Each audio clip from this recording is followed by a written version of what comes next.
আমাদের কমিটমেন্ট খুব পরিষ্কার। আপনারা দেখেছেন যে আমরা 31 দফাতে খুব পরিষ্কার করে বলেছি যে আমরা একটা স্বাধীন গণমাধ্যম আমরা দেখতে চাই, সেটাকে তৈরি করতে চাই। সেই জন্যে আমরা তখনই কমিট করেছিলাম যে আমরা একটা কমিশন তৈরি করব।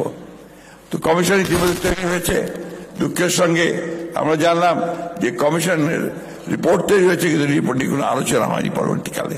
যাই হোক, আমরা আশা করি যে আমরা যদি আপনার সরকার পরিচালনার দায়িত্ব জনগণের মাধ্যমে পাই, তাহলে আমরা নিঃসন্দেহে এটাকে অগ্রাধিকার ভিত্তিতে আমরা দেখব বলে আমরা বিশ্বাস করি।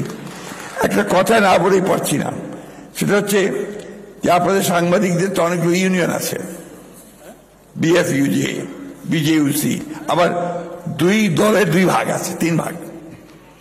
তো নিজেরাই তো আপনারা দলীয় হয়ে যাচ্ছেন।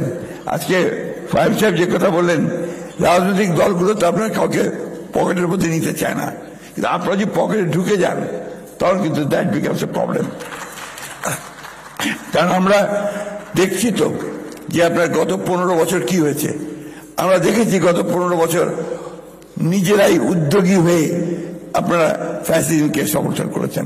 এটা আমাদের ঢাকা, এই দেশের মানুষের ঢাকা। তো সেই জায়গাগুলোতে আপনাদেরও কমিটমেন্টের প্রয়োজন আছে যে আপনারা ওই জায়গাগুলো থেকে নিজেরা বাইরে থাকবেন।